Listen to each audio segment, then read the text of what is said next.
Pag sinabi ikaw, what is your faith? Ako? Anong pananampalataya ako? Nakatawag kay Jesus. Bakit kay Jesus? Magbago ka na. Ay, hindi. Pilitin ko mang magbago o hindi ako magiging Kristo. Hindi ako magiging Diyos. Kaya nakatuon ako kay Jesus at sa turo niya, dahil si Jesus, hindi niya tayo ginajudge. Lalo na nung ministry ni Jesus, nung hinarap niya ang mga Romano. Alam niyo po ba, ang daming mga makasalanan ang lumapit kay Jesus. Prostitute, maniningil ng buwis, no? Mga makasalanan.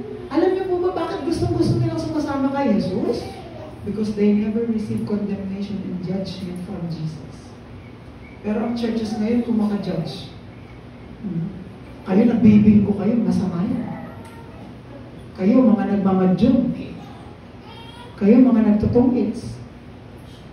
Hindi ganun si Jesus. Ang sinabi lang ni Jesus, lumapit kayo sa akin na papagod at bibigyan ko